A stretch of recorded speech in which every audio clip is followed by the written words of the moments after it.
Great Expectations by Charles Dickens. Chapter 4. I fully expected to find a constable in the kitchen, waiting to take me up. But not only was there no constable there, but no discovery had yet been made of the robbery. Mrs. Joe was prodigiously busy in getting the house ready for the festivities of the day, and Joe had been put upon the kitchen doorstep to keep him out of the dustpan, an article into which his destiny always led him sooner or later, when my sister was vigorously reaping the floors of her establishment. "And where the deuce have you been?" was Mrs. Joe's Christmas salutation, when I and my conscience showed ourselves. I said I had been down to hear the carols. "Ah, well," observed Mrs. Joe. "you might have done worse." Not a doubt of that, I thought. "Perhaps if I warn't a blacksmith's wife, and, what's the same thing, a slave with her apron never off, I should have been to hear the carols," said Mrs. Joe. "I'm rather partial to carols myself, and that's the best of reasons for my never hearing any."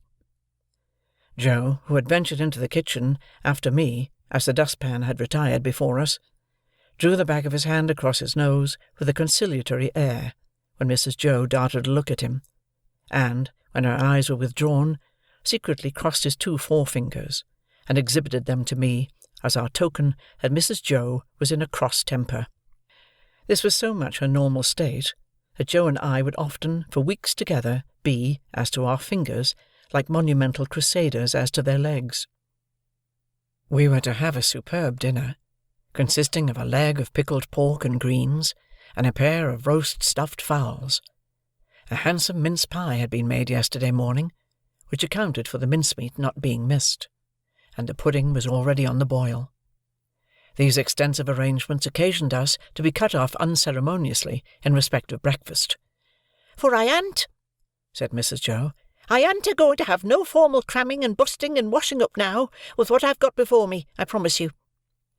So we had our slices served out, as if we were 2,000 troops on a forced march, instead of a man and boy at home, and we took gulps of milk and water with apologetic countenances from a jug on the dresser. In the meantime, Mrs. Joe put clean white curtains up, and tacked a new flowered flounce across the wide chimney to replace the old one, and uncovered the little state parlour across the passage, which was never uncovered at any other time, but passed the rest of the year in a cool haze of silver paper, which even extended to the 4 little white crockery poodles on the mantel-shelf, each with a black nose and a basket of flowers in his mouth, and each the counterpart of the other. Mrs. Joe was a very clean housekeeper, but had an exquisite art of making her cleanliness more uncomfortable and unacceptable than dirt itself. Cleanliness is next to godliness, and some people do the same by their religion. My sister, having so much to do, was going to church vicariously. That is to say, Joe and I were going. In his working clothes, Joe was a well-knit, characteristic-looking blacksmith. In his holiday clothes, he was more like a scarecrow in good circumstances than anything else. Nothing that he wore then fitted him, or seemed to belong to him, and everything that he wore then grazed him. On the present festive occasion, he emerged from his room, when the blithe bells were going, the picture of misery, in a full suit of Sunday penitentials. As to me, I think my sister must have had some general idea that I was a young offender, whom an accoucheur policeman had taken up on my birthday and delivered over to her, to be dealt with according to the outraged majesty of the law. I was always treated as if I had insisted on being born, in opposition to the dictates of reason, religion, and morality, and against the dissuading arguments of my best friends. Even when I was taken to have a new suit of clothes, the tailor had orders to make them like a kind of reformatory, and on no account to let me have the free use of my limbs. Joe and I going to church, therefore, must have been a moving spectacle for compassionate minds. Yet, what I suffered outside was nothing to what I underwent within. The terrors that had assailed me whenever Mrs. Joe had gone near the pantry, or out of the room, were only to be equalled by the remorse with which my mind dwelt on what my hands had done. Under the weight of my wicked secret, I pondered whether the church would be powerful enough to shield me from the vengeance of the terrible young man, if I divulged to that establishment. I conceived the idea that the time when the banns were read, and when the clergyman said, "Ye are now to declare it," would be the time for me to rise and propose a private conference in the vestry. I am far from being sure that I might not have astonished our small congregation by resorting to this extreme measure, but for its being Christmas Day, and no Sunday. Mr. Wopsle, the clerk at church, was to dine with us, and Mr. Hubble, the wheelwright, and Mrs. Hubble, and Uncle Pumblechook, Joe's uncle, but Mrs. Joe appropriated him, who was a well-to-do corn-chandler in the nearest town, and drove his own chaise cart. The dinner hour was 1:30. When Joe and I got home, we found the table laid, and Mrs. Joe dressed, and the dinner dressing, and the front door unlocked (it never was at any other time) for the company to enter by, and everything most splendid, and still not a word of the robbery. The time came, without bringing with it any relief to my feelings, and the company came. Mr. Wopsle, united to a Roman nose and a large, shining, bald forehead, had a deep voice which he was uncommonly proud of. Indeed, it was understood among his acquaintance that if you could only give him his head, he would read the clergyman into fits. He himself confessed that if the church was thrown open, meaning to competition, he would not despair of making his mark in it. The church not being thrown open, he was, as I have said, our clerk. But he punished the amens tremendously, and when he gave out the psalm, always giving the whole verse, he looked all round the congregation first, as much as to say, "You have heard my friend overhead, oblige me with your opinion of this style." I opened the door to the company, making believe that it was a habit of ours to open that door, and I opened it first to Mr. Wopsle, next to Mr. and Mrs. Hubble, and last of all to Uncle Pumblechook. N.B. I was not allowed to call him uncle, under the severest penalties. "Mrs. Joe," said Uncle Pumblechook, a large, hard-breathing, middle-aged, slow man, with a mouth like a fish, dull staring eyes, and sandy hair standing upright on his head, so that he looked as if he had just been all but choked, and had that moment come to. "I have brought you, as a compliment of the season, I have brought you, mum, a bottle of sherry wine, and I have brought you, mum, a bottle of port wine." Every Christmas Day he presented himself as a profound novelty, with exactly the same words, and carrying the 2 bottles like dumb-bells. Every Christmas Day Mrs. Joe replied as she now replied, "Oh, Uncle Pumblechook, this is kind." Every Christmas Day he retorted as he now retorted, "It's no more than your merits, and now are you all bobbish, and how's 6 of halfpence?" meaning me. We dined on these occasions in the kitchen, and adjourned for the nuts and oranges and apples to the parlour, which was a change very like Joe's change from his working clothes to his Sunday dress. My sister was uncommonly lively on the present occasion, and indeed was generally more gracious in the society of Mrs. Hubble than in other company. I remember Mrs. Hubble as a little curly, sharp-edged person in sky blue, who held a conventionally juvenile position, because she had married Mr. Hubble, I don't know at what remote period, when she was much younger than he.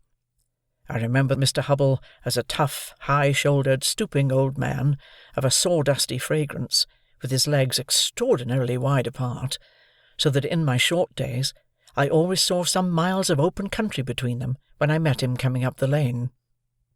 Among this good company, I should have felt myself, even if I hadn't robbed the pantry, in a false position.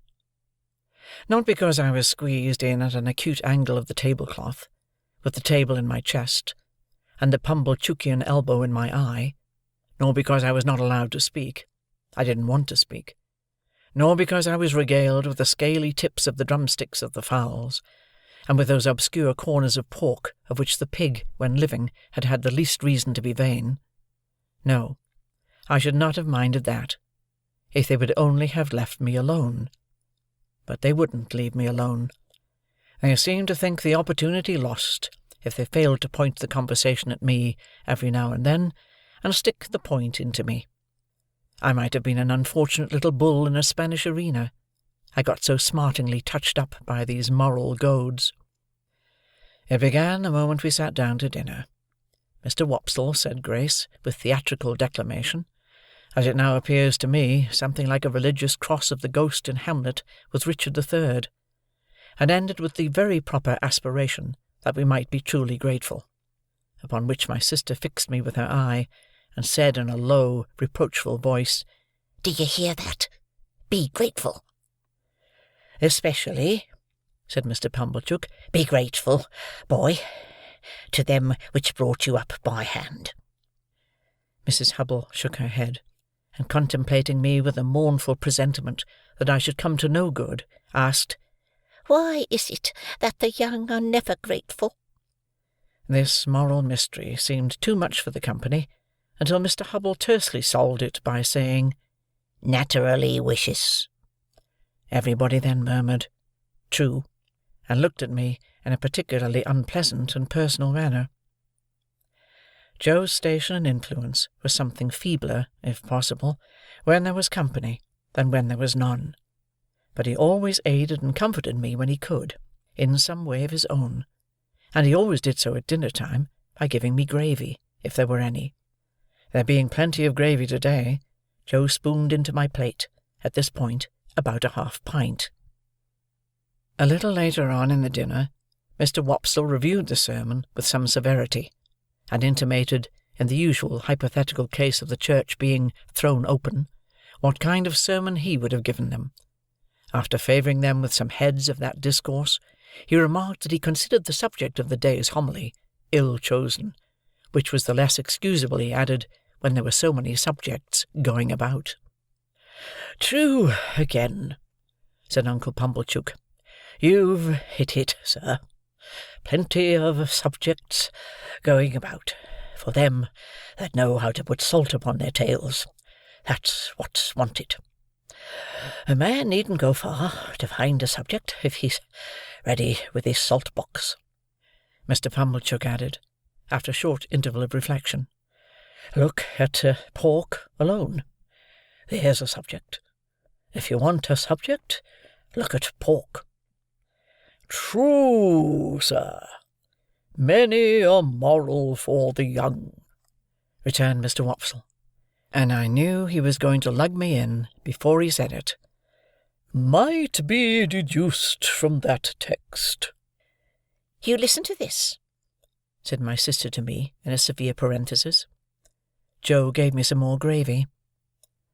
"Swine," pursued Mr. Wopsle in his deepest voice, and pointing his fork at my blushes, as if he were mentioning my Christian name. "Swine were the companions of the prodigal. The gluttony of swine is put before us as an example to the young." I thought this pretty well in him, who had been praising up the pork for being so plump and juicy. "What is detestable in a pig is more detestable in a boy." "Or girl," suggested Mr. Hubble. "Of course, or girl, Mr. Hubble," assented Mr. Wopsle, rather irritably. "But there is no girl present." "Besides," said Mr. Pumblechook, turning sharp on me, "think what you've got to be grateful for. If you'd been born a squeaker—" "He was, if ever a child was," said my sister most emphatically. Joe gave me some more gravy. "Well, but I mean a four-footed squeaker," said Mr. Pumblechook. "If you had been born such, would you have been here now? Not you. Unless in that form," said Mr. Wopsle, nodding towards the dish. "But I don't mean in that form, sir," returned Mr. Pumblechook, who had an objection to being interrupted. "I mean enjoying himself with his elders and betters, and improving himself with their conversation, and rolling in the lap of luxury. Would he have been doing that? No, he wouldn't. And what would have been your destination?" turning on me again. "You would have been disposed of for so many shillings, according to the market price of the article, and Dunstable the butcher would have come up to you as you lay in your straw, and he would have whipped you under his left arm, and with his right he would have tucked up his frock to get a penknife from out of his waistcoat pocket, and he would have shed your blood and had your life. No bringing up by hand then. Not a bit of it." Joe offered me more gravy, which I was afraid to take. "He was a world of trouble to you, ma'am," said Mrs. Hubble, commiserating my sister. "Trouble?" echoed my sister. "Trouble?" And then entered on a fearful catalogue of all the illnesses I had been guilty of, and all the acts of sleeplessness I had committed, and all the high places I had tumbled from, and all the low places I had tumbled into, and all the injuries I had done myself, and all the time she had wished me in my grave, and I had contumaciously refused to go there. I think the Romans must have aggravated one another very much with their noses. Perhaps they became the restless people they were in consequence. Anyhow, Mr. Wopsle's Roman nose so aggravated me during the recital of my misdemeanours that I should have liked to pull it until he howled. But all I had endured up to this time was nothing in comparison with the awful feelings that took possession of me when the pause was broken, which ensued upon my sister's recital, and in which pause everybody had looked at me, as I felt painfully conscious, with indignation and abhorrence. "Yet," said Mr. Pumblechook, leading the company gently back to the theme from which they had strayed, "pork, regarded as biled, is rich too, ain't it?" "Have a little brandy, uncle," said my sister. Oh, heavens! It had come at last. He would find it was weak. He would say it was weak, and I was lost. I held tight to the leg of the table under the cloth with both hands, and awaited my fate. My sister went for the stone bottle, came back with the stone bottle, and poured his brandy out, no one else taking any.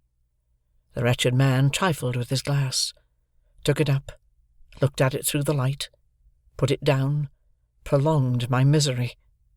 All this time, Mrs. Joe and Joe were briskly clearing the table for the pie and pudding. I couldn't keep my eyes off him. Always holding tight by the leg of the table with my hands and feet, I saw the miserable creature finger his glass playfully, take it up, smile, throw his head back, and drink the brandy off.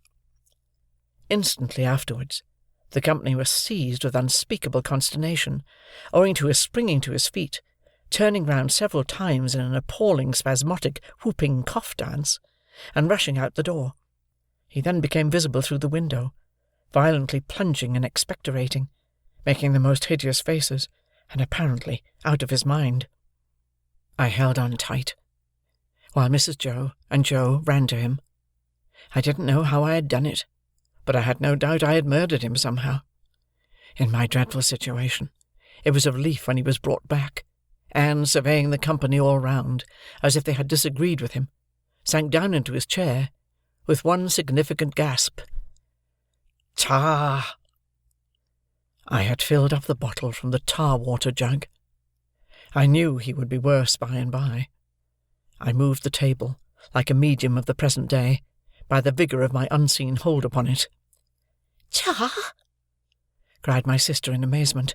"Why, however could tar come there?"